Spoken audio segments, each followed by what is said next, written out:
चलिए स्टूडेंट्स, आज की क्लास में शुरू करते हैं। बहुत ही सिंपल सा टॉपिक जिसका नाम है वेंडरवाल फोर्स, या मैं बोलूँ वीक वेंडरवाल फोर्स, राइट। इस फोर्स को बताने वाले साइंटिस्ट का नाम था जेडी वेंडरवाल, और इनकी क्योंकि ये वीक फोर्सेस हैं इसलिए इनको तोड़ना बहुत ही आसान है। यही रीज़न है कि इसकी जो बॉन्ड एनर्जी है दैट इज़ 2 to 8 किलोजूल पर मोल, राइट।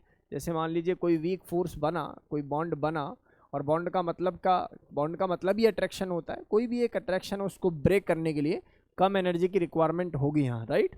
चलिए अब देखिए यहाँ पर ना थोड़ा सा गेम में अंतर है। किताब कहती है कि 5 टाइप के वेंडरवाल फोर्सेस हैं, लेकिन सच्चाई तो ये है कि वेंडरवाल फोर्स अगर कोई पूछेगा तो इसका आंसर यही लिखना चाहिए कि 3 टाइप के ही कोर वेंडरवाल फोर्सेस प्रेजेंट हैं, ठीक है।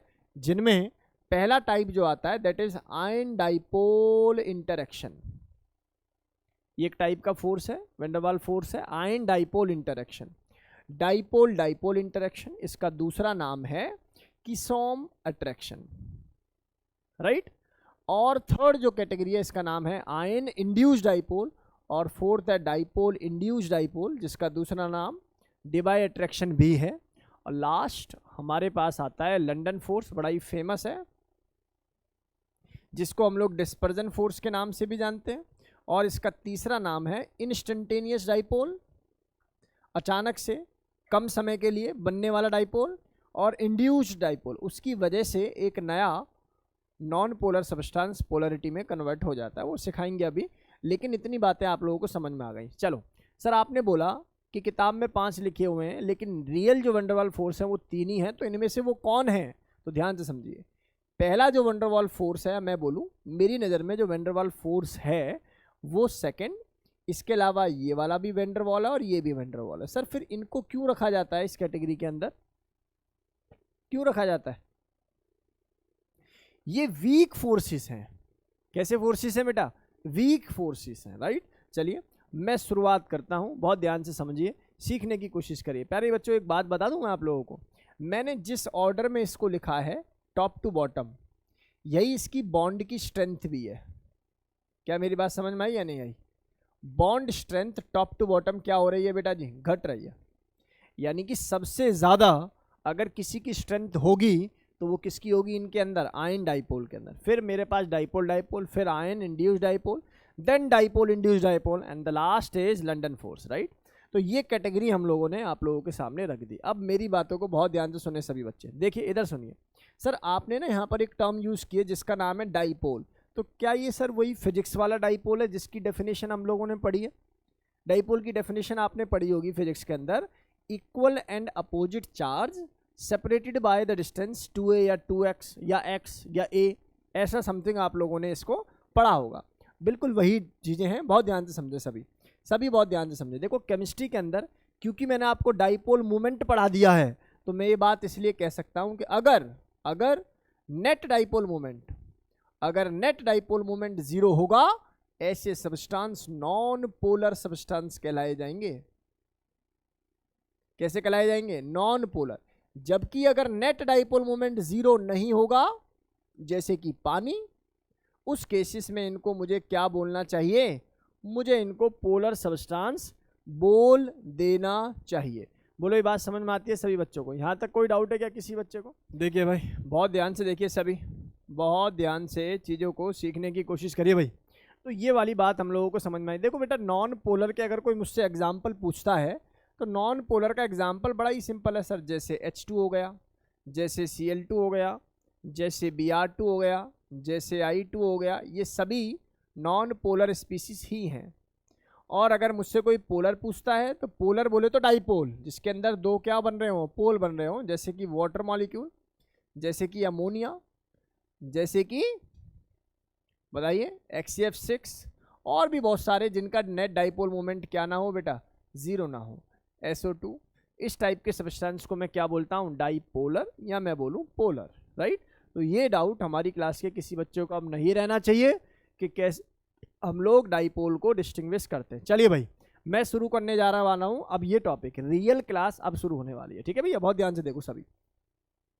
आयन डाइपोल अट्रैक्शन, सबसे पहली बात, आयन डाइपोल इंटरेक्शन या अट्रैक्शन के बारे में क्या सीखे, जैसा जैसा बोल रखा है ना बस वैसा वैसा अपने दिमाग में डालना है और चीज़ों को सीख जाना है।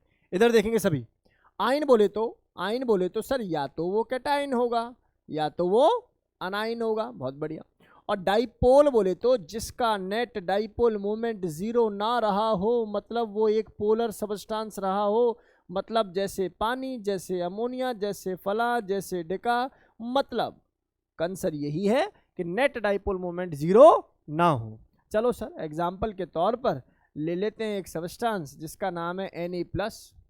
मुझे बताइए क्या ये कैटायन यानी कि आयन है?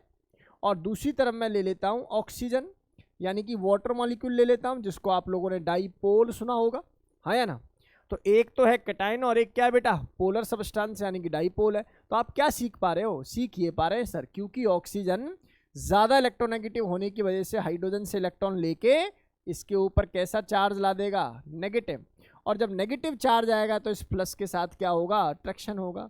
इस अट्रैक्शन को ही हम लोग क्या बोलते हैं, आयन डाइपोल अट्रैक्शन का नाम दे देते हैं। क्या नाम दे देते हैं इसको, आयन डाइपोल इंटरेक्शन या अट्रैक्शन। बोलो यहाँ तक कि बच्चों को कोई डाउट है क्या, किसी बच्चे को? क्या ये बातें हमारी क्लास के सभी बच्चों को क्लियर है? महा बेसिक सी बातें पढ़ा रहे हैं। मान लो कल को मैंने ले लिया, ऐसे ले लेते हैं Cl- ले लें, ठीक है ना, और दूसरी तरफ मैं ले लेता हूँ इसको HCl। फील कर पा रहे हो आप लोग? एक तो है कैटायन एनायन यानी कि आयन, और दूसरी तरफ क्या है, डाइपोल। सर आपको कैसे पता लगता है डाइपोल है? भाई chlorine is more electronegative than hydrogen, तो ये इलेक्ट्रॉन को खींच के इसके ऊपर पॉजिटिव, इसके ऊपर नेगेटिव, पॉजिटिव ने नेगेटिव को देखा, नेगेटिव ने पॉजिटिव को देखा, आंखों ही आंखों में क्या बन गया, बॉन्ड, यानी कि अट्रैक्शन बन गया। और यही जो अट्रैक्शन है, इसी अट्रैक्शन को हम क्या नाम दे देते हैं, आयन डाइपोल अट्रैक्शन। क्या नाम दे देते हैं इसको, आयन डाइपोल अट्रैक्शन। बोलो कोई डाउट है क्या? यहाँ तो कोई दुख दर्द है क्या किसी बच्चे को? चलो बहुत जल्दी से नोट करना है एक बार, चलो जी जल्दी। नेक्स्ट, तो यहाँ पर हम लोगों को एक फोर्स के बारे में कुछ बेसिक नॉलेज मिल गई है। चलो कुछ बातें और भी इसके बारे में कर लेते हैं प्यारे बच्चों। इधर देखो, बॉन्ड की जो स्ट्रेंथ है वो किस बात पर डिपेंड करती है, बहुत ध्यान से देखिए। The strength depends upon two factor over there, क्योंकि यहाँ एक आयन है और दूसरा क्या है, डाइपोल। तो obviously charge density of the ion, और दूसरा किस बात पर डिपेंड करेगा कि बॉन्ड कितना पोलर है। जितना ज़्यादा पोलर बॉन्ड होगा उतना ज़्यादा पॉजिटिव चार्ज जनरेट होगा, और जितना ज़्यादा नेगेटिव डेंस होगा उतना अच्छा बॉन्ड बनेगा। क्या बात समझ में आई या नहीं आई? बोलो भाई। तो ये दो फैक्टर्स हैं जिन पर आयन डाइपोल का इंटरेक्शन डिपेंड करेगा। इसके काफ़ी सारे एग्जाम्पल मैंने यहाँ लिखे हुए हैं, जैसे लिथियम और वाटर। एक आयन है और दूसरा क्या है, पोलर। आयन है और दूसरा क्या है, पोलर। आयन है और दूसरा क्या है, पोलर। अब देखो ये जब सवाल पहली बार आता है ना दिमाग में, क्योंकि आप जब डाइपोल डाइपोल पढ़ लोगे तो ऐसा लगेगा ये भी डाइपोल और ये भी डाइपोल है। देखो KCl को पानी में डाला है, और KCl को पानी में डालने पर इट गेट आयोनाइज्ड, तो आयनिक अट्रैक्शन होगा, ना कि डाइपोल डाइपोल अट्रैक्शन। क्या मेरी बात समझ में आई या नहीं आई? तो KCl plus water is an example of ion dipole. अब किसी बच्चे को दिखाई देगा सर यहाँ तो आयन है ही नहीं, अरे पानी में डाला हुआ है भाई। जैसे ही आप इसको वाटर में डालोगे तो it get dissociate into K+ and Cl negative, then K+ react with water and Cl negative react with water और अट्रैक्ट विद वाटर। इसका मतलब ये हो गया कि यहाँ पर आयन डाइपोल की फॉर्मेशन देखी जाएगी। बोलो बेसिक डेटा क्लियर हो गया? यहाँ तक कोई डाउट है भाई किसी बच्चे को? नहीं होना चाहिए। एक बात इंपॉर्टेंट यहाँ नोट डालकर मैंने लिखी है, आप लोग इसको अपने दिमाग में रखें। जो इंटरेक्शन एनर्जी है आयन डाइपोल के केस में वो r² के बराबर है। It is inversely proportional to radius का स्क्वायर, यानी कि r²। क्या मेरी बात समझ में आ रही है? Least sensitive for the distance. इसका सेंस क्या है? इसका सेंस ये है, इसका सेंस ये है कि r² है, कहीं r³ मिलेगा, कहीं r6 मिलेगा। तो जहाँ r6 है ऑब्वियसली वहाँ रेडियस डोमिनेट है, तो एनर्जी क्या हो जाएगी, कम। तो यहाँ पर रेडियस या मैं बोलूँ डिस्टेंस पर सबसे कम जो है डिपेंडेंसी है, या मैं बोलूँ least sensitive for the distance. ये टर्म आप लोग ना अपने दिमाग में रखेंगे भाई। सुनो भाई सभी बच्चे, ये वाली टर्म अपने दिमाग में रखेंगे।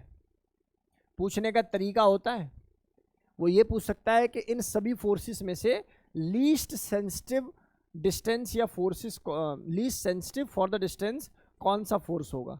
तो आपको याद होना चाहिए आयन डाइपोल, राइट? कौन सा? Ion dipole. चलिए अब इसके बाद हम लोग मूव कर देते हैं दूसरे फोर्स पर, जिसका नाम क्या है, डाइपोल डाइपोल। अब डाइपोल डाइपोल का सेंस क्लियर हो रहा है बेटा, ये भी डाइपोल पोलर चाहिए और ये भी क्या चाहिए, पोलर। सर एग्जाम्पल तो बड़ा सिंपल सा ले लो सर, HCl ले लेते हैं, ले लें, और एक केस में HCl यहाँ भी ले लेते हैं। आप मुझे बताइए क्या ये इलेक्ट्रॉन को खींच के यहाँ पर डेल्टा पॉजिटिव और यहाँ पर डेल्टा नेगेटिव कर रहा होगा, बोलो, अरे कुछ तो बोलो। और यहाँ पर भी आप लोग क्या देख पा रहे होंगे, ये इलेक्ट्रॉन को खींचकर यहाँ पर डेल्टा नेगेटिव और यहाँ पर डेल्टा पॉजिटिव कर रहा होगा। अब सेंस बड़ी क्लियर है सर, इनके बीच में क्या पाया जा सकता है, अट्रैक्शन। ये जो अट्रैक्शन पाया जा रहा है इसी का नाम क्या है बेटा, डाइपोल डाइपोल अट्रैक्शन। क्या नाम है इसका, डाइपोल डाइपोल अट्रैक्शन। एक बात यहाँ पर और लिख दूं, ये जो आपने हाइड्रेशन एनर्जी सुना है ना, उसके अंदर आयन डाइपोल इंटरेक्शन ही होते हैं। सुनो ध्यान से, हाइड्रेशन एनर्जी के अंदर कौन से अट्रैक्शन होते हैं, ion dipole. Also exist in hydration energy, है ना।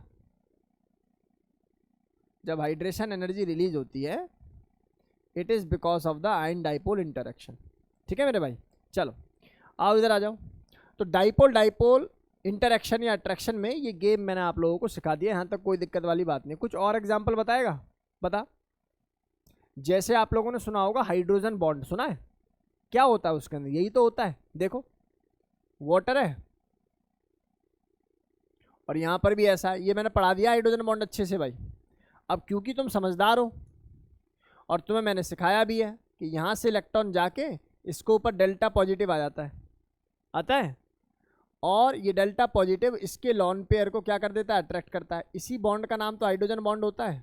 आपको फील नहीं हो रहा कि ये भी डाइपोल है और ये भी डाइपोल है, तो hydrogen bond is one of the, या हाइड्रोजन बॉन्ड एक टाइप है किसका, डाइपोल डाइपोल का। अपने दिमाग में रखना, हाइड्रोजन बॉन्ड टाइप है किसका, डाइपोल डाइपोल इंटरेक्शन का। बोलो बात समझ में आती है। अब यहाँ पर ना दो बहुत ही इंपॉर्टेंट और सुंदर चीजें आती हैं, बहुत ध्यान से सुनो।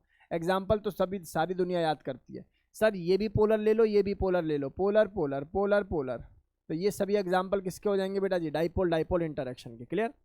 अब जरा काम की बात सुनो, जिस पर जोर डालना है आपको दिमाग से। ये जो इंटरेक्शन एनर्जी है ना सॉलिड स्टेट में, या क्वेश्चन के अंदर आ जाए स्टेशनरी स्टेट, तो ये इनवर्सली प्रोपोर्शनल हो जाती है R³ के। जबकि यहां पर लिक्विड या गैस आ जाए, क्या आ जाए, लिक्विड या गैस, या फिर रोटेटिंग स्टेट आ जाए, तो उस केस में ये R⁶ के इनवर्सली प्रोपोर्शनल होती है। जैसे एग्जाम्पल के तौर पर मैं तुमसे कहूं NaCl solid, HCl solid example मान लेते हैं, और HCl गैस, दोनों में से डिस्टेंस फैक्टर कौन ज़्यादा सेंसिटिव होगा, तो आप कहोगे सर ये लिक्विड वाला या गैस वाला। क्या मेरी बात समझ में आई या नहीं आई? तो ये डेटा आपको अपने दिमाग में होना चाहिए भाई। नेक्स्ट देखिए। अब नेक्स्ट हमारे पास, क्योंकि दो फोर्सेस हम लोगों ने कवर कर लिए, तीसरे फोर्स की तरफ मूव करते हैं। बहुत आसान चीज़ें, बस फिर मैक्सिमम इसके सवालों पर फोकस किया जाएगा। सुनो भाई, ion induced dipole. Ion induced dipole का मतलब होता है कि सर एक तो कैटायन आयन में से कुछ भी होगा। इंड्यूस्ड डाइपोल का सेंस समझो। सुनो, जो पहले नॉन पोलर हुआ करते थे किसी के इन्फ्लुएंस में पोलर हो गए। सीख पा रहे हो आप लोग? नहीं समझ पा रहे? समझ रहे? सख्त टाइप का, ठीक है, लेकिन जैसे ही इन्फ्लुएंस पड़ा पिघल गए। नहीं आई बात समझ में? अब कैसे, देखिए, देखो इधर आओ। मान लेते हैं यहाँ पर H2 है, सुन लो, कौन है, H2। क्लियर। और जैसे ही मैंने यहाँ पर लाया C, ऐसे कर लेते हैं, Na+ लाया, फॉर एन एग्जाम्पल बोल रहा हूँ, मतलब कैटायन है और ये एक जो है नॉन पोलर स्पीसीज है। H2 नॉन पोलर सभी जानते हैं। अब ये बिल्कुल सख्त बना हुआ है, बीच में बैठा हुआ है, बिल्कुल बीच में इलेक्ट्रॉन है इसके, है ना, इसके आने से पहले। लेकिन जैसे ही ये जीवन में आया या आई, तो इस पॉजिटिव चार्ज ने इसके इलेक्ट्रॉन को क्या करना शुरू कर दिया, और यहाँ ये पिघल गया, और यहाँ पर चार्ज कौन सा आ जाएगा, पॉजिटिव, और यहाँ पर भाई इतनी देरी थी कि अट्रैक्शन हो गया है। बोलो बात समझ में आई या नहीं आई? अरे गेम तरीका समझ में आ गया? मतलब जो पहले नॉन पोलर हुआ करता था but in the presence of cation और एनायन, इसके अंदर पोलैरिटी कुछ हद तक जनरेट हो जाती है, राइट। इस टाइप के फोर्स ऑफ अट्रैक्शन को हम लोग क्या बोल देते हैं, आयन इंड्यूस्ड डाइपोल इंटरेक्शन। मैं फिर कह रहा हूँ ये कोई वंडरवाल नहीं है, जहाँ आयन आ जाए ना वंडरवाल है नहीं, जहाँ आयन आ जाए जैसे आयन डाइपोल या आयन इंड्यूस्ड डाइपोल, ये वंडरवाल कैटेगरी के अंदर नहीं है, राइट। चलिए एग्जांपल के तौर पे मान लो Cl नेगेटिव है और ये देख रहे हो non polar non polar non polar, although इसके अंदर थोड़ी सी पोलैरिटी होती है लेकिन फिर भी उसको हम लोग क्या मानकर चलते हैं, नॉन पोलर ही कंसिडर करते हैं, राइट। तो ये भी नॉन पोलर है, बेंजीन नाम है इसका, पता है आप लोगों को, बेंजीन इनको बोलते हैं घर पे। चलो इधर आ जाओ, इधर आ जाओ, नोट की बात सुनो। इसमें जो इंटरेक्शन एनर्जी है ये इनवर्सली प्रोपोर्शनल है किसके,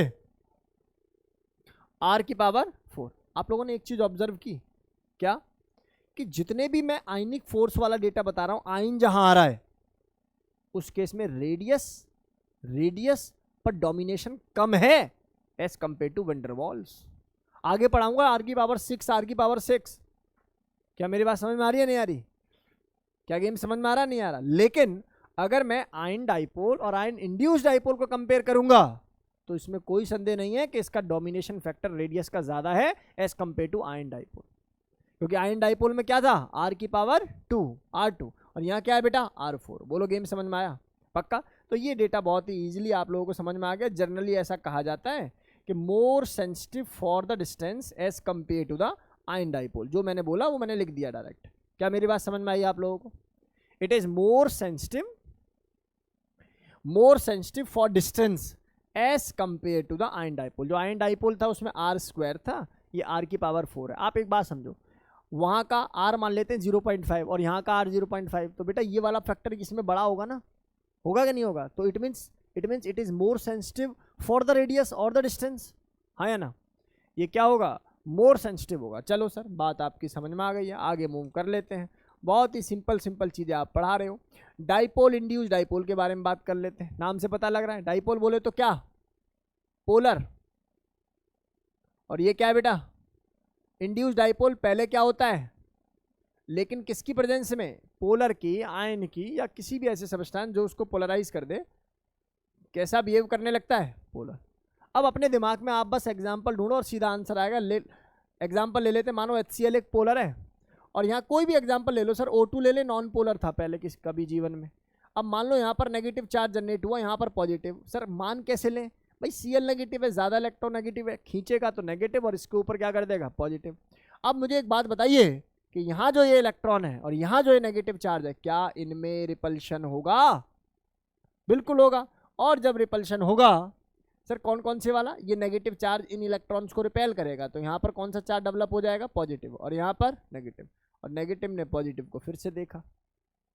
क्या मेरी बात समझ में आई या नहीं आई, बोलो गेम समझ में आया। ऐसे ना जाने कितने एग्जाम्पल्स आप अपने दिमाग में बना सकते हो जो कि कोई गलत नहीं कर सकता, राइट। तो ये डेटा आप लोगों को समझ में आ जाना चाहिए। अब जैसे मैंने HCl ले लिया, polar non polar, polar non polar, polar non polar, क्योंकि मैं जानता हूँ पोलर नॉन पोलर में बनने वाले अट्रैक्शन का नाम ही डिबाई अट्रैक्शन होता है, डाइपोल इंड्यूस्ड डाइपोल अट्रैक्शन होता है, और जिसकी इंटरेक्शन एनर्जी इनवर्सली प्रोपोर्शनल होती है R की पावर 6। किसकी इनवर्सली प्रोपोर्शनल होती है, R की पावर 6। बोलो बात समझ में आई या नहीं आई। सर ये तो महा बेसिक सी बातें आप लोगों ने सिखा दिया। बोलो हो जाएगा, स्क्रीनशॉट ले लो भाई जल्दी से, इधर आइए भाई। अब अंतिम हमारे पास वंडरवॉल फोर्स है जिसका नाम है लंदन फोर्स, जिसको डिस्पर्जन फोर्स के नाम से जानते हैं। इसको इंस्टेंटेनियस डाइपोल इंड्यूस्ड डाइपोल के नाम से भी जानते हैं। किस नाम से जानते हैं, इंस्टेंटेनियस डाइपोल इंड्यूस्ड डाइपोल। बहुत ध्यान से एक बार अपने दिमाग में चीज़ों को समझने की कोशिश करो प्यारे बच्चों, इधर आओ। ये दो नॉन पोलर, दो नोबल गैस, या मैं कहूँ दो पोलर, ये हर टाइप के सबस्टेंस में पाया जाता है। ये सुनो भाई सुनो, ये भी काम की बात है, सुनो। किसी ने कहा पोलर में वंडरवॉल ये लंदन फोर्स हो सकता है, पोलर नॉन पोलर में भी हो सकता है। मतलब जितने टाइप के फोर्सेस होते हैं सब में वंडरवॉल फोर्स कंसिडर किया जा सकता है। आगे बात समझ में। मान लो किसी पंडित जी ने तुम्हें अंगूठी पहना दी और बोला बेटा तुम्हारे जो है अब आशीर्वाद कृपा जहाँ रुक रही थी उसका इंतजाम कर दिया है, सब तुम्हारे ग्रह तुम्हारे साथ चलेंगे एक पॉजिटिव डायरेक्शन में। अट्रैक्शन है, इस अट्रैक्शन का नाम वंडरवॉल होगा। आगे बात समझ में? जो अट्रैक्शन तुम्हें आज की डेट पे पता है उसका नाम भी वंडरवॉल है, मतलब वो तो होगा ही होगा, और जो नहीं पता वो भी वंडरवॉल है। क्या मेरी बात समझ में आ रही है नहीं आ रही? मतलब ये थोड़ा मजाकिया हो गया, लेकिन हाँ लगा सकते हो। देखो जरा ध्यान से, देखो बहुत ध्यान से। अब इस केस में मैं मान लेता हूँ ना, यहाँ पर एक एग्जांपल ले लेते हैं, H2 है बेटा, और इसके बगल में एक और नॉन पोलर ले लेते हैं सर H2। सुन लो, अब दोनों नॉन पोलर हैं, ये कह रहे हैं बेटा ना तुम हमें पोलराइज कर पाओगे ना हम तुम्हें।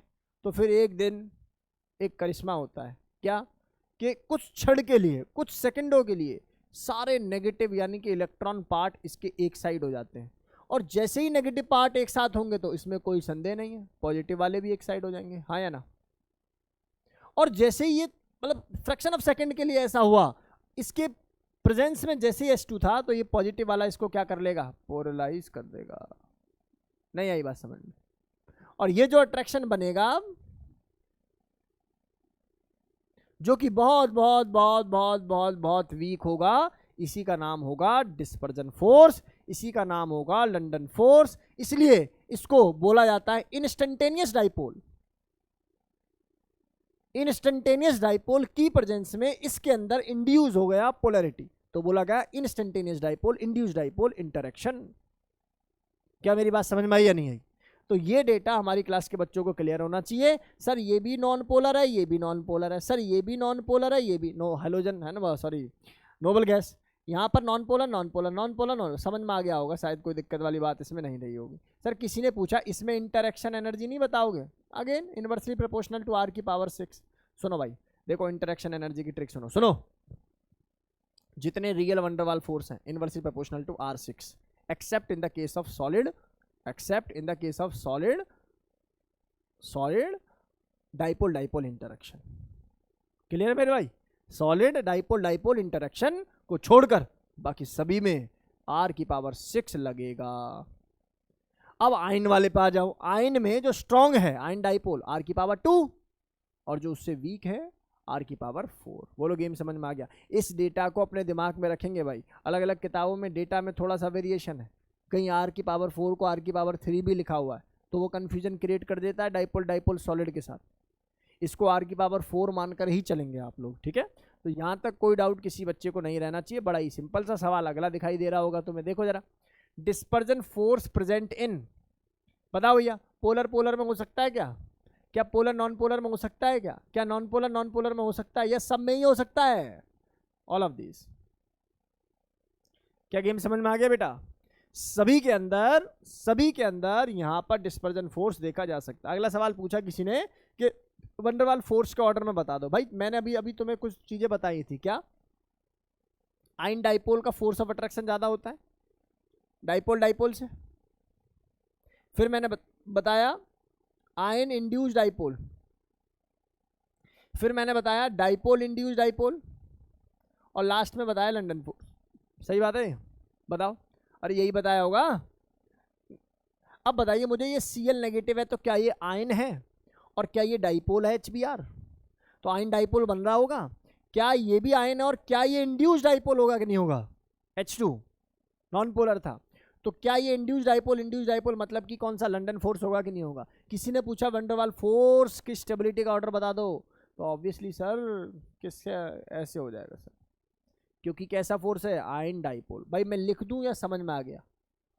पक्का ना? आयन डाइपोल है तो ऑब्वियसली स्टेबिलिटी ज़्यादा है, बॉन्ड स्ट्रेंथ ज़्यादा है, वंडरवॉल फोर्स भी क्या होगा? ज़्यादा होगा। अगला बता दो सर, ये O2 जहां एक जैसे दो मॉलिक्यूल देख लो तो समझ जाओगे क्या लंदन है, और इसके बाद यहां देखा है डाइपोल डाइपोल, यहां देखा आयन डाइपोल, तो इसका मतलब गेम क्लियर हो जानी चाहिए अभी तक। बोलो बात समझ में आई या नहीं आई? अरे डेटा क्लियर है? यहाँ तक कोई डाउट किसी बच्चे को नहीं होना चाहिए। अब जरा एप्लीकेशन ऑफ वंडरवॉल फोर्स के बारे में बात कर ले। यहाँ पर कुछ कन्फ्यूजन्स होती हैं। अगर कहोगे ना मुझसे कि वंडरवॉल वो फोर्स में आपको कोई सवाल देना है जेई का, तो मेरा एक ही सवाल है, ये रहा बस। मुझे ना पुछला समझ में आता, ना अगला पढ़ाऊंगा वो समझ में आता। मुझसे कोई कहेगा कि आपको पेपर बताना है या पेपर वंडरवॉल में से बनाना है, तो दो एक सवाल ही और है बस इसमें जो दम के हैं, ठीक है ना? अदरवाइज तो देखते ही ये सारे सवाल आपसे सॉल्व होंगे। देखो स्ट्रेंथ ऑफ वंडरवाल फोर्सेस, ये बात सही है कि जब कंपेरेबल मास होता है, जब स्ट्रक्चर कंपेरेबल होता है, या मैं कहूँ स्ट्रेंथ ऑफ वंडरवाल फोर्स के बारे में बात करूँ, तो van der Waals force is directly proportional to molecular mass, it is mm, that is molar mass, हाँ या ना? अरे इसको मोलर मास लिख दें, वैसे मोलर मास मॉलिक्यूलर मास ये अलग अलग चीजें हैं, लेकिन अभी के लिए मानो it is directly proportional to molecular mass या molar mass, right? And it is also directly proportional to surface area.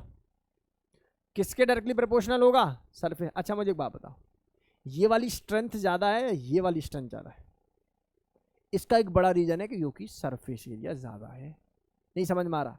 इसका सरफेस एरिया क्या है? ज्यादा है। और जब सरफेस एरिया ज्यादा होता है तो स्ट्रेंथ, एनर्जी और मैं कहूँ फोर्स क्या होगा बेटा? ज्यादा होगा उस केस में। स्टेबलाइजिंग एनर्जी के बारे में बात कर रहा हूँ, राइट?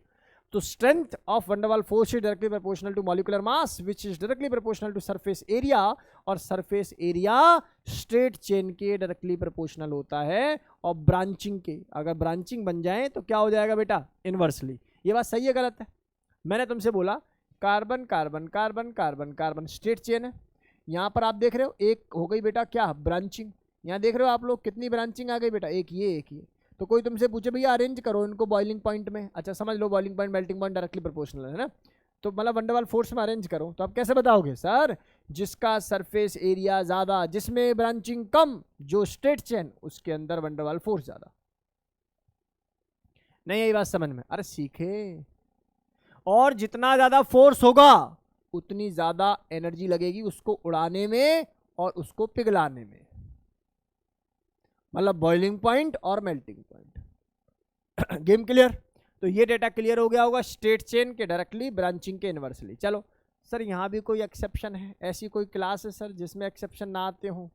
केमिस्ट्री का मतलब ही एक्सेप्शन है, एक्सेप्शन विद लॉजिक, है ना? वरना मुझे कभी कभी ऐसा लगता है कि कुछ तो हमारे भारत में जो वेब सीरीज आई है ना, उन्होंने भी केमिस्ट्री को थोड़ा मुश्किल बना दिया है। नहीं, एक दो डायलॉग मैंने भी सुने, बच्चे सुनाते रहे इनऑर्गेनिक केमिस्ट्री रट्टा है, ये कर दो वो कर दो, फिर टीचर बोलता है एक्सेप्शन है। हाँ जो भी है, मैं नाम नहीं लेना चाहूँगा, ठीक है? लेकिन आप ऐसे मानकर चलो ऐसा नहीं है, बिल्कुल नहीं है। एक्सेप्शन होते हैं लेकिन एक्सेप्शन विद लॉजिक होता है, विदाउट लॉजिक कुछ भी नहीं है। हर चीज़ के पीछे एक लॉजिक होता है, वो हमें पता है नहीं पता अलग लॉजिक है, वो भी अलग लॉजिक है, लेकिन हर चीज़ के पीछे अगर कोई एक्सेप्शन है तो उसके पीछे लॉजिक होता है। अब कोई अपना पल्ला झाड़ने के लिए ये बात बोल सकते हैं कि एक्सेप्शन ऐसे याद कर लो, लेकिन ऐसा नहीं करना चाहिए, प्रॉपर रीज़न होते हैं। सुनो, H2 और हीलियम अगर मैं देखूं तो H2 के अंदर भी लंडन फोर्स है या नहीं? देखो H2 टेल रहा है यहाँ, दूसरा H2 यहाँ है, तो बताओ ये लंडन फोर्स करेगा कि नहीं करेगा? हीलियम की बात करो तो हीलियम और हीलियम, बताओ ये लंडन फोर्स करेगा कि नहीं करेगा? ये भी लंडन फोर्स और ये भी लंडन फोर्स, जब दोनों ही लंदन में हैं तो फिर क्या देखेंगे? Molecular mass. मास देखा तो इसके अंदर मास आया 4 ग्राम, और मास देखा तो इसके अंदर मास आया 2 gram. According to the above data the answer is this, but it is this. क्या गेम समझ में आया? अरे कुछ तो बोलो, चुप हो जाते हो तुम लोग। ऑनलाइन वाले बच्चे तो बिल्कुल हमारे आजकल कुछ कहते ही नहीं है। चलो, मुश्किल तो नहीं पड़ा रहा, इसका रीजन सुन लो अब। इलेक्ट्रॉन का एक्सटेंट ऑफ डिस्पर्जन H2 पर ज्यादा होता है एज कंपेयर टू हीलियम, और जैसे जैसे डिस्पर्जन बढ़ेगा वैसे वैसे बॉन्डिंग मजबूत होती है, और जब बॉन्डिंग मजबूत होती है तो स्टेबिलिटी आती है। नई बात समझ में? इलेक्ट्रॉन का डिस्पर्जन H2 पर ज्यादा एज कंपेयर टू हीलियम, और जब इलेक्ट्रॉन का डिस्पर्जन H2 पर ज्यादा होगा तो इसका मतलब बॉन्डिंग क्या रही होगी? मजबूत। और बॉन्डिंग मजबूत होने का मतलब क्या हो गया होगा बेटा जी? स्टेबिलिटी ज़्यादा, मतलब समझ जाओगे ना, because of electronic dispersion. Electronic dispersion. आ जाओ भाई, इधर आ जाओ, इधर देखना जरा। सवाल आया वंडरवाल फोर्स में अरेंज कर दो, एक तरफ I2 एक तरफ Br2। मुझे बताओ यहाँ कौन सा फोर्स लग रहा होगा Br2 और Br2 में? बताओ सर, ये कोई पूछने की बात है? ये भी मतलब समझ रहे हो ना, ये भी नॉन पोलर ये भी नॉन पोलर, तो कौन सा फोर्स लगेगा? लंदन। ये भी कौन सा लगेगा? लंदन। और जब लग जाए L तो क्या समझोगे? क्या समझोगे? मतलब it is directly proportional to molecular mass. ये सारी चीज़ें कटवा देंगे, है ना, नहीं तो बहुत कटने वाला है। ये Br2 और I2। बोलो गेम समझ में आया क्या? मुझे पता है हम लोग इसको एडिट करेंगे नहीं, ऐसे ही डाल देंगे I2 और Br2। बोलो गेम समझ में आ गया, क्योंकि मॉलिक्यूलर मास क्या है, ज़्यादा है। अगला सवाल देखना, arrange in the boiling point. Sir ये बेसिक सवाल मत कराओ हमसे, क्योंकि टॉप टू बॉटम जाते हैं तो मॉलिक्यूलर मास बढ़ता है, मॉलिक्यूलर मास बढ़ता है तो वैन डर वाल फोर्स भी क्या होगा, बढ़ेगा। बोलो ये गेम समझ में आ गया क्या? अरे यहाँ तक कोई दिक्कत तो नहीं है, बेसिक से सवाल है भाई, कोई मुश्किल नहीं है इसमें। चलो भाई नेक्स्ट करते हैं, आगे मूव करते हैं। चलो जी आगे देखना जरा क्या कह रहा है। ओहो ये तो अच्छे सवाल आ गए। नोट डालकर कुछ बात कही है मैंने, कंपेयर वैन डर वाल forces in metal non metal bond formation, यानी कि कोवलेंट बॉन्ड। क्या मेरी बात समझ में आ रही है भाई? मेटल नॉन मेटल में कौन सा बॉन्ड बनता है, कोवलेंट बनता है। मेटल नॉन मेटल में कौन सा बॉन्ड बनता है, इतना ही पढ़ रहे हो तुम, फिर कोवलेंट क्यों बोल रहे हो? क्योंकि सर बोल रहे हैं, साथ के साथ पूरा सपोर्ट किया जाए। आगे बात समझ में भाई, मेटल नॉन मेटल के बीच में आयोनिक करैक्टर। अब बहुत ध्यान से सुनो भाई, अब जहां कोवलेंट नहीं है, आयोनिक करैक्टर है, तो सर वहां पर आयोनिक फोर्स भी डेवलप हो जाते हैं, और आयोनिक फोर्स डिपेंड करते हैं पोलरिटी के ऊपर। कोई कितना ज्यादा पोलर है उतना ज्यादा आयोनिक करैक्टर होगा। ये बात मानते हो कि नहीं मानते? चलो आ जाओ, अब कुछ बातें आपको सर की याद करनी है। क्या? 4 एलिमेंट के हैलाइड्स, चाहे वो बेरिलियम है, लिथियम है, मैग्नीशियम है, एल्युमिनियम है, इन चारों के हैलाइड्स के केसेस में van der Waals force is directly proportional to polarity, और ये जो पोलैरिटी है it is directly proportional to electronegativity का डिफरेंस। फॉर एन एग्जांपल, मैं सीधा मूव कर देता हूं सवाल पर।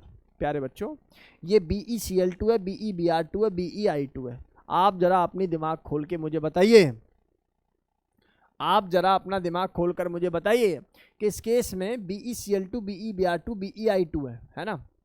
अगर मान लेता हूं, मैं मान लेता हूं कि मुझे क्या बताना है इसमें, मुझे बताना है इसमें वैन डर वाल फोर्स बताना है, या मैं बोलूं बॉइलिंग पॉइंट बताना है, या मैं बोलूं और भी कुछ जो कि डायरेक्टली प्रोपोर्शनल है वो बताना है। बहुत ध्यान से सुनो, मेरे अकॉर्डिंग ऐसा कहा जाएगा कि सर क्लोरीन का मास छोटा होता है as compare to bromine, as compare to iodine.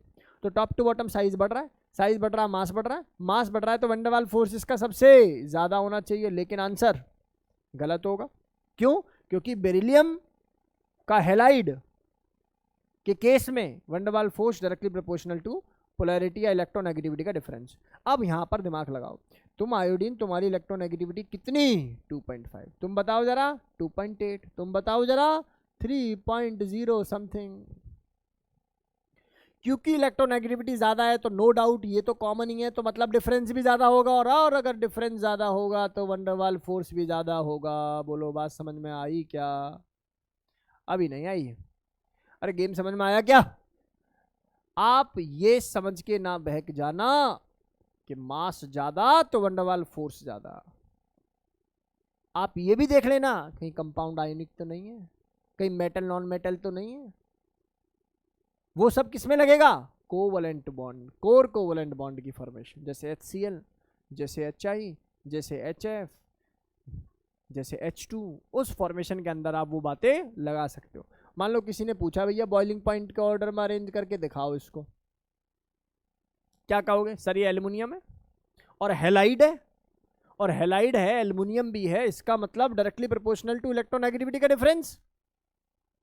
और किसका इलेक्ट्रोनेगेटिविटी का डिफरेंस ज्यादा? भैया इसका। और जिसका इलेक्ट्रोनेगेटिविटी डिफरेंस ज्यादा, वैन डर वाल फोर्स ज्यादा, वैन डर वाल फोर्स ज्यादा, तो बॉइलिंग पॉइंट भी ज्यादा ही होगा। क्या मेरी बात समझ में आई या नहीं आई? सेम केस यहाँ भी आ जाते हैं, तो ये भी समझ में आ रहा होगा, बार बार लिखवाने की क्या जरूरत है। अब बॉइलिंग पॉइंट आ जाए, वैन डर वाल फोर्स आ जाए, या कुछ और आ जाए, तो आप जो है गेम इसकी बना सकते हो। यहाँ आ जाओ, यहाँ मैंने LICl हटा दिया था, मैं लिख देता हूँ दोबारा। मान लो यहाँ पर मेल्टिंग पॉइंट आ जाए, मेल्टिंग पॉइंट का ऑर्डर कितना सिंपल है बताना जरा। मेल्टिंग पॉइंट का ऑर्डर, ठीक है ना, कैसा हो जाएगा ये? मेल्टिंग पॉइंट का ऑर्डर LICl का ज़्यादा, देन LIBr, देन LII। तो ये बातें हमारी क्लास के सभी बच्चों को क्लियर होनी चाहिए, यहाँ तक कोई दिक्कत वाली बात नहीं होनी चाहिए। याद रहे ये मेल्टिंग पॉइंट का ऑर्डर मैंने लिखा है, ठीक है। तो ये बेसिक सी चीज़ें थी जो कि इलेक्ट्रोनेगेटिविटी के डिफरेंस पर डिपेंड करेंगी। अगर लिथियम, एल्युमिनियम, बेरिलियम और मैग्नीशियम के हैलाइड्स हैं तो, ठीक है। चलो सर आगे मूव करते हैं। अगला आता है boiling point, melting point in the covalent compound. ये भी इंपॉर्टेंट है भाई, है ना। यहाँ से सवाल जो है ना डायरेक्टली पूछे जाते हैं। प्यारे बच्चों इधर आओ, देखो यार ये जो ग्रुप है ना, इस ग्रुप का नाम है 14th ग्रुप, और यहाँ कोई दिक्कत ही नहीं है। यहाँ मेल्टिंग पॉइंट बॉइलिंग पॉइंट का ऑर्डर क्या रहता है, सेम रहता है। सीधा सीधा रूल लगाएंगे, इनमें से कोई भी हाइड्रोजन बॉन्ड बनाने वाला नहीं है, क्योंकि कोवेलेंट कंपाउंड में दो ही फैक्टर हैं जिन पर melting point boiling point depend करता है। पहला है वैन डर वाल फोर्स, तो दूसरा है हाइड्रोजन बॉन्डिंग। हम लोग हाइड्रोजन बॉन्डिंग को स्किप कर जाते हैं, यही रीजन है कि गलती कर जाते हैं। लेकिन हम लोग जानते हैं, हाइड्रोजन बॉन्ड पर पढ़ चुके हैं कि कार्बन के अंदर इतनी डैश नहीं है कि ये हाइड्रोजन बॉन्ड बना पाए। बात समझ में आ रही नहीं आ रही? कार्बन इतना मजबूत नहीं है कि ये हाइड्रोजन बॉन्ड बना पाए, क्योंकि उसके लिए भी एक रिक्वायरमेंट होती है कि इलेक्ट्रोनेगेटिविटी 3, कम से कम 3 होनी चाहिए। ठीक है ना। चलो अब बताइए सर, इस केस में टॉप टू बॉटम मास बढ़ रहा है, तो मतलब कौन बढ़ जाएगा, मेल्टिंग पॉइंट बॉइलिंग पॉइंट भी क्या हो जाएगा, बढ़ जाएगा। बोलो गेम समझ में आ गया? यहाँ तक कोई डाउट है भाई किसी बच्चे को? पक्का? अगला सवाल दिखाई दे रहा है, ये इंपॉर्टेंट है भाई। अगले 2-3 सवाल इंपॉर्टेंट है, बहुत ध्यान से सुनो। अमोनिया PH3 AH3 SbH3, चलो बताओ जरा, अगर तुमसे कोई बॉइलिंग पॉइंट का ऑर्डर पूछ दे, बॉइलिंग पॉइंट का ऑर्डर, तो आप कहना कि सर देखो पहले लगाओ PH3, फिर लगा लो ASH3, फिर लगा देते हैं NH3, जो कि SbH3 और NH3 में ज़्यादा डिफरेंस नहीं है। लास्ट में जाके आ जाता है BiH3, और इसका जो महालॉजिक है उसका नाम क्या है, ड्यू टू हाइड्रोजन बॉन्डिंग। ये वैन डर वाल फोर्सेस की वजह से ही मेल्टिंग पॉइंट बॉइलिंग पॉइंट नहीं बढ़ा, इसका बड़ा रीजन है क्या, hydrogen bonding. Ammonia can form hydrogen bond हम लोगों ने पढ़ाया है, ammonia can form hydrogen bond हम लोगों ने पढ़ाया है, पढ़ाया नहीं पढ़ाया? अमोनिया क्या बना सकता है, हाइड्रोजन बॉन्ड की फॉर्मेशन कर सकता है। लेकिन अगर मैं मेल्टिंग पॉइंट की बात करूंगा, सुनो भाई, मेल्टिंग पॉइंट का ऑर्डर जहां हाइड्रोजन बॉन्डिंग की वजह से मेल्टिंग पॉइंट बड़ा होगा, हमेशा मैक्सिमम रहता है, क्योंकि melting point depend upon the geometry, melting point depend upon the compact packing. तो अमोनिया की या जहां पर भी हाइड्रोजन बॉन्डिंग होगी उसकी वजह से मेल्टिंग पॉइंट लिखना होगा, तो हमेशा मैक्सिमम ही होगा। रट्टा मार लो इसका। कैसे? ये है PH3, ये है ASH3, ये है SbH3, फिर बिस्मिथ, और लास्ट में जाके मेरे पास कौन आ जाएगा, NH3। और इसका रीजन रे सेम ही है भैया, कौन सा, हाइड्रोजन बॉन्डिंग होगी। रीजन क्या रहेगा, सेम ही रहेगा, रीजन इज टिपिकली सेम। बोलो बात समझ में आई क्या? यहाँ तक कोई डाउट है किसी बच्चे को? मैंने बोला बॉइलिंग पॉइंट अमोनिया का दोनों के बीच में लगा दो। मेल्टिंग पॉइंट का ऑर्डर इन 15, 16, 17 में हमेशा क्या रहेगा, जो हाइड्रोजन बॉन्ड करेगा उसका मैक्सिमम रहेगा। जैसे मैं इसमें बात कर लूँ तो इस केस में बताओ जरा मुझे, ये तो वैसे ही मैक्सिमम रहेगा, H2S, H2SC, H2TE, और भैया लास्ट में आ जाता है मेरे पास कौन, H2। Reason is same, due to hydrogen bonding. यहाँ आ जाओगे तो ये भी क्या रहेगा भैया, सेम ही रहेगा, कोई दिक्कत नहीं। यहाँ आ जाओगे तो ये क्या आ जाएगा, HCl, HF नहीं HBr और HI, और लास्ट में क्या आ जाएगा भैया, HF। सेम केस ये भी सेम रहेगा, ठीक है ना। और मेल्टिंग पॉइंट में तो आप लोग जानते हो हाइड्रोजन बॉन्डिंग की वजह से ऐसा क्या रहता है, मैक्सिमम ही रहता है। चलो, तो मुझे लगता है कि ये वैन डर वाल फोर्स की क्लास आप लोगों के लिए इफेक्टिव रहेगी। मैं यही कोशिश करूँगा कि आप लोगों को जो भी सवाल दिया जाए DPP के अंदर, वो एक क्वालिटी का सवाल हो और आप लोगों का सिलेक्शन उससे हो, ठीक है। प्रॉपर तरीके से इसकी DPP लगाना। जो मैंने वीक फोर्सेस वाली DPP दी है ना, जिसमें इंटरमॉलिकुलर हाइड्रोजन बॉन्डिंग और दूसरा वैन डर वाल है, जो भी उसमें 8-10 अच्छे लेवल के सवाल होंगे उनको कर लेना भैया, प्रिपेयर कर लेना अच्छे से। हाइड्रोजन बॉन्डिंग वाली DPP में लगभग 45 क्वेश्चन हैं, तो हाइड्रोजन बॉन्डिंग प्लस ये है इसके अंदर वैन डर वाल, और वो दे रखी है आप लोगों को। प्रॉपर तरीके से उसको कवर करो, और मिलते हैं अपनी अगली क्लास में। नेक्स्ट क्लास से नया चैप्टर हम लोग शुरू करने जा रहे हैं। आज की क्लास के लिए इतना ही। Thank you so much.